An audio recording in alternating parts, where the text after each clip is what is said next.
Buenos días, maestra y compañeros. A nosotros nos tocó hablar de la teoría del desarrollo psicosexual del doctor Sigmund Freud.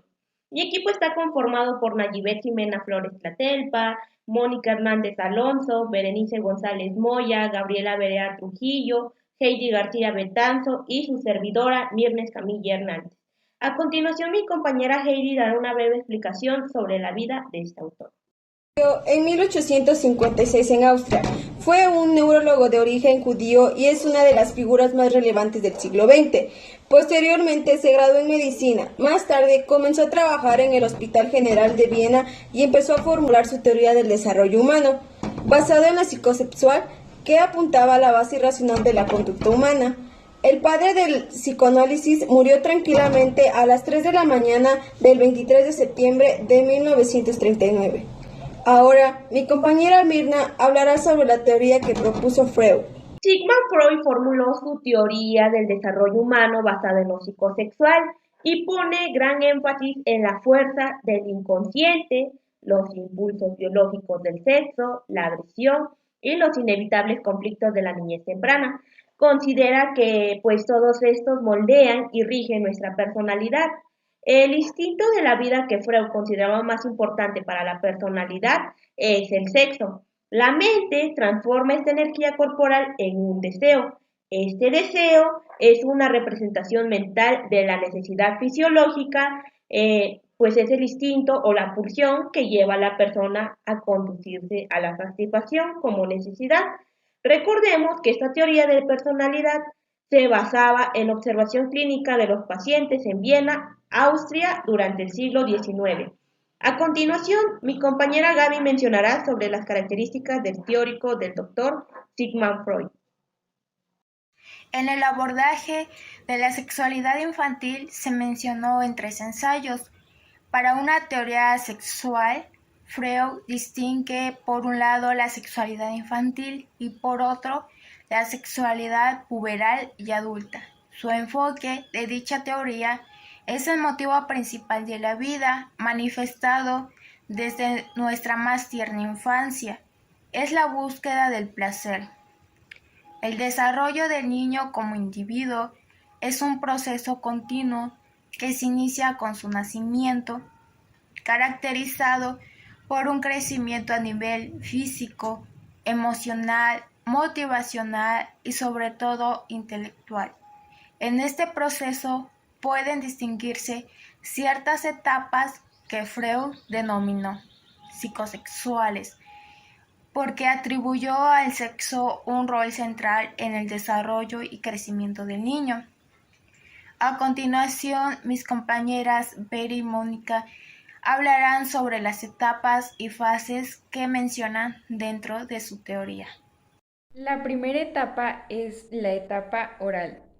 Esta nos dice que ocupa los primeros 18 meses de vida, aproximadamente, y en ella aparecen los primeros intentos por satisfacer las demandas promovidas por la libido.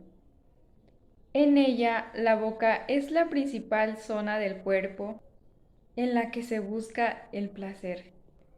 También la boca es una de las principales zonas a la hora de explorar el entorno y sus elementos, y esto explicaría la propensión de los demás, de los más pequeños, a intentar morderlo todo.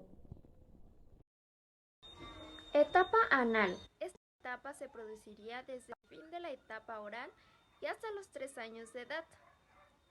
Se trata de la fase en la que se empiezan a controlar el esfínter en la defecación. Para Freud, esta actividad está vinculada al placer y la sexualidad. Las fijaciones relacionadas con esta fase del desarrollo psicosexual tienen que ver con la acumulación y con el gasto, vinculadas con el espíritu ahorrador y la disciplina en el primer caso, y con la desorganización y el derroche de recursos en el segundo. Sin embargo, según el padre del psicoanálisis, estas dinámicas de gasto y ahorro no se expresarían solamente o principalmente a través de la gestión del dinero. La etapa 3 es la fálica. Esta fase pulsional duraría entre los 3 y 6 años y su zona erógena asociada es la de los genitales. De este modo, la principal sensación placentera sería la de orinar. Pero también en esta fase de inicio de la curiosidad, por las diferencias entre hombres y mujeres, niños y niñas, empezando por las evidentes disimilitudes en las formas de los genitales y determinando de intereses en modo de vestir, de ser, etc. Además, Freud relacionó esta fase con la aparición del complejo de Edipo, en el que los niños varones sienten atracción hacia la persona que ejerce el rol de madre y sienten celos y miedo hacia la persona que ejerce el rol de padre. Etapa de latencia. Esta fase empieza hacia los 7 años y se extiende hasta el inicio de la pubertad. La etapa de latencia se caracteriza por no tener una zona erógena concreta asociada y en general por representar una congelación de las experimentaciones en la materia de la sexualidad por parte de los niños, en parte a causa de todos los castigos y amonestaciones recibidas. Es por eso que Freud describía esta fase como una en la que la sexualidad queda más camuflada que en las anteriores. La etapa de latencia ha estado asociada a la aparición del pudor y la vergüenza relacionadas con la sexualidad. Y por último tenemos la etapa 5. Esta etapa se llama genital. ¿Qué nos dice? Esta etapa genital aparece con la pubertad y se prolonga en adelante. También está relacionada con los cambios físicos que acompañan a la adolescencia. Además, en esta etapa el desarrollo psicosexual, el deseo relacionado con lo sexual, se vuelve tan intenso que no se puede reprimir, que en la misma eficacia que en etapas anteriores. La zona erógena relacionada con este momento vital vuelve a ser la de los genitales, pero a diferencia de lo que ocurre en la fase fálica, aquí ya se han desarrollado las competencias necesarias para expresar la sexualidad a través de vínculos de unión de carácter más abstracto y simbólico, que tienen que ver con el consenso y el apego con otras personas. Como primer ejemplo del análisis e interpretación de los textos freudianos, se sitúan 3 posibles momentos para pensar en la noción del niño.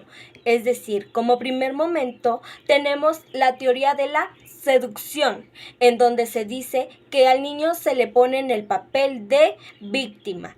Como segundo momento tenemos el descubrimiento de la sexualidad. En este caso, al niño se le pone con el papel de sexualizado. Y como finalmente tercer momento tenemos el posible debate para usar la psicoanálisis en niños, es decir, en este caso para ver si el niño es un sujeto del inconsciente con el mismo estatus de los adultos. Como segundo ejemplo tenemos el deseo del placer, o mejor conocido como líbido.